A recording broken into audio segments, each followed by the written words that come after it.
tudo bem? Então, continuando, então, ainda falando sobre alterações contratuais, né? Lógico, nós temos, como falei para vocês, temos muito o que falar a respeito disso, né? E, inclusive, mais tarde falaremos sobre reequilíbrio econômico-financeiro, que também, como regra, é uma alteração contratual, né? Onde nós entraremos em outros detalhes, né? Mas hoje nós vamos, então, praticamente dar uma continuidade ao que nós vimos, então, no nosso encontro passado. Perfeito, gente? Essa é a ideia, então, da nossa programação. Em primeiro lugar, para que o equilíbrio econômico-financeiro seja considerado, então, para que haja, nesse caso, uma alteração contratual, é necessário demonstrar a ocorrência de um fato posterior à data proposta, tá? E que cause danos a uma das partes. Por quê? Se foi anterior à proposta, se o fato ocorrido foi anterior à proposta, no momento que foi feita a proposta, já era sediço, já se sabia, né? Já se sabia que aquele fato ocorreria, né? E se sabia que aquele fato ocorreria, logicamente, este fato já estava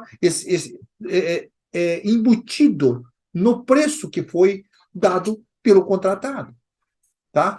Então, a conclusão de que o preço que for ofertado é inferior ou superior ao preço de mercado relativo àquele bem, aquele serviço, aquela obra que for, tá? Não é justificativo para alegação de desequilíbrio econômico financeiro, pois quando a proposta é formulada, a equação econômico financeira do contrato se estabelece, tá?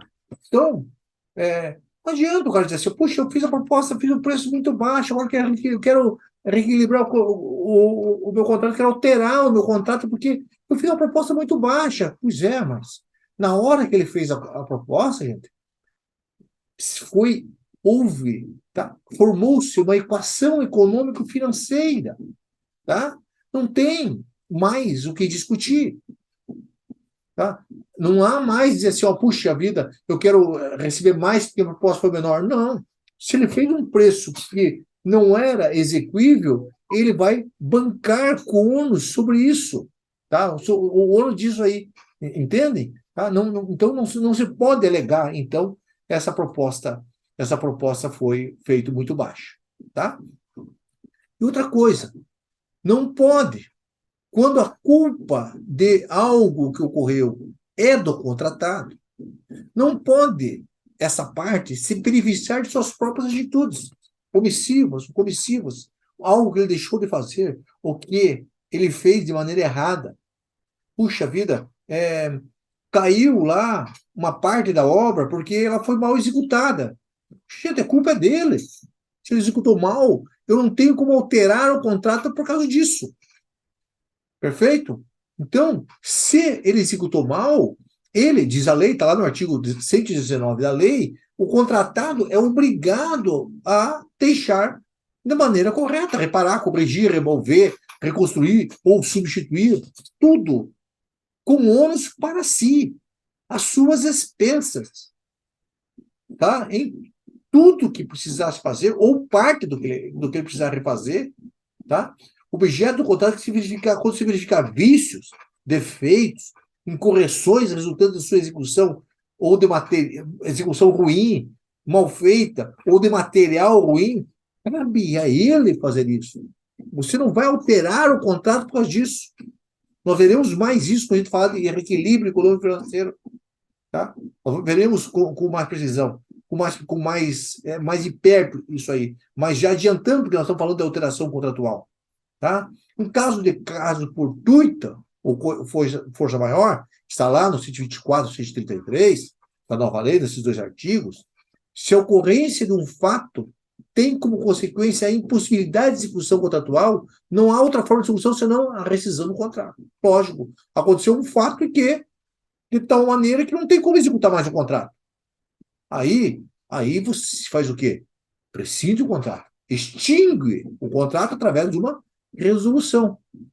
Agora, se por outro lado, se, mesmo alterando as condições de execução, for possível a sua continuidade, porém com ônus para a parte, aí sim, tá? Aconteceu um caso fortuito, uma força maior, tá? A força da natureza ou uma força humana que causou problema, mas esse problema pode ser corrigido, mas terá um preço para corrigir. Se não é culpa do contratado, se não for culpa dele, ora, se reequilibra o contrato, se reequilibra a equação econômico-financeira, ele faz aquilo, porém, ele vai receber para fazer aquilo porque a culpa não foi dele, tá? Importante que se mantenha o equilíbrio econômico-financeiro. A demanda seja compatível com o que deve ser pago. Outra questão, veremos mais tarde, quando falarmos lá depois de.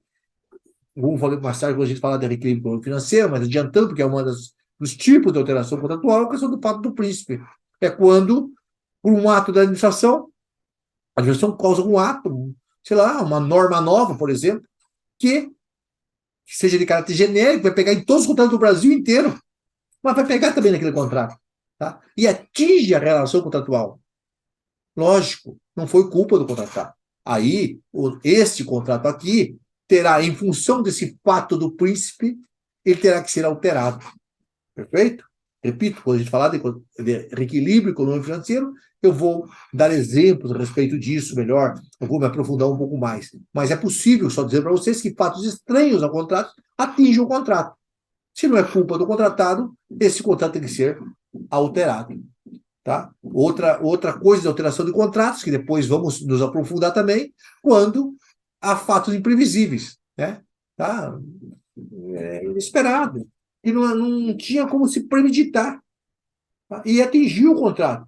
E atingiu o contrato de tal forma que o fato que ocorreu fez com que as condições que foram contratadas foram alteradas. Se as condições foram alteradas, sem culpa do contratado ou do contratante, deve ser reequilibrado o contrato. Mas não basta apenas alegar o fato, ocorreu tal coisa. É preciso que a parte interessada demonstre que a existência e o nexo causal, que a existência daquele fato atingiu aquele contrato. Tá? Esses são os fatos imprevisíveis, não previsíveis de consequências incalculáveis. Eventos não repetitivos, ordinários, não acontece sempre, tá? Que, é, é, que eles eram previsíveis. Eles poderiam acontecer, mas não desse jeito. Não que causasse essas consequências aí. As consequências foram incalculáveis, não se esperava que ocorresse isso. Tá? Geralmente era imperceptível de uma maneira normal. Ninguém ia perceber que poderia acontecer. Mas aconteceu. De uma maneira que ninguém esperava. Com essas consequências que não tinha como se calcular. Perfeito? Então, isso também altera, lógico, a relação, altera a equação econômico-financeira do contrato. Perfeito? Agora, se esse fato ocorrer, repito, antes da proposta, ser imprevisível, previsível de consequências calculáveis, logicamente, se acontecer antes, não poderá ser aceito como motivo para você alterar o contrato, para você revisar aquele contrato. Quando ele fez a proposta, já sabia. Tá? Exemplo, eu posso citar para vocês alguns acordos aqui, depois nós veremos outros, como falarmos do reequilíbrio econômico financeiro do contrato, que é um tema também bastante importante para nós, né? Aqui o exemplo do TCU, do relator, o ministro Augusto Nardes, diz assim, ó, em caso de recomposição de preços, tá, motivada por ocorrência de fato comprovadamente imprevisível, deve constar no processo análise fundamentada e criteriosa sobre o ocorrido, a fim de ficar caracterizado como extraordinário e extracontratual quanto à sua ocorrência e ou quanto aos seus efeitos. Perfeito? Então, para você fazer um aditivo contratual para alterar o contrato, você tem que demonstrar nos autos que realmente ocorreu. E ocorreu e impactou naquele contrato. Se ocorreu e impactou, se tiver perfeitamente demonstrado isso nos autos, absolutamente demonstrado nos autos isso, gente. Se ocorrer isso, eu tenho essa segurança aí. Se ocorrer isso, aí sim você pode alterar o contrato. Que nós veremos depois, isso chama-se revisão contratual. Mas isso, por enquanto, ainda não nos aprofundaremos nesse tema, mais tarde faremos isso. E mesma coisa em relação aos fatos previsíveis e consequências incalculáveis. Tem aqui um acordo do TCU, da ministra Ana Reis, que diz que alegações genéricas de aumento de preços e de exclusividade do fornecimento de material são insuficientes para provar qualquer uma das hipóteses legais de reequilíbrio econômico e financeiro do contrato. Não adianta só alegar genericamente. Ocorreu tal coisa. Tem que demonstrar que ocorreu e afetou aquele contrato, especificamente quando afetou, no que afetou aquele contrato. Tá? Ainda é juridicamente inadmissível a revisão de preços, a alteração do contrato que nós estamos vendo aqui, sob argumento de compatibilizá-los praticados em outros contratos da entidade contratual. Ora, eu quero que o meu contrato mude, porque o outro contrato lá tem outro valor. Esse serviço no outro contrato que a administração fez tem outro valor. Não, cada contrato é um.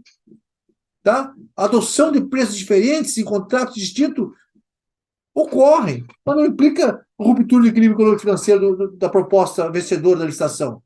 Tá? Então, você não pode analisar a possibilidade de alterar o teu contrato comparando ele com outro contrato. Tá? De jeito nenhum. Perfeito? Ainda, a questão é de chuvas.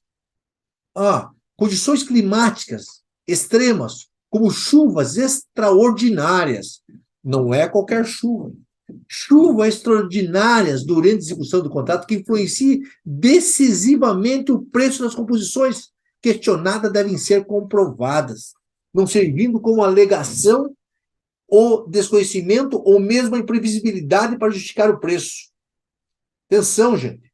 As chuvas extraordinárias podem gerar alteração do contrato? Podem, mas deve ser demonstrado, deve ser comprovado que aquilo impactou naquele contrato. Tem um caso muito interessante que eu vi nos autos, né? Nos autos que veio a mim, achei extraordinária, esse fiscal fez, em que houve uma chuva muito grande num período. E até o contratado demonstrou que houve uma chuva extraordinária. Só que, no momento que houve essa chuva extraordinária, a obra estava toda coberta já.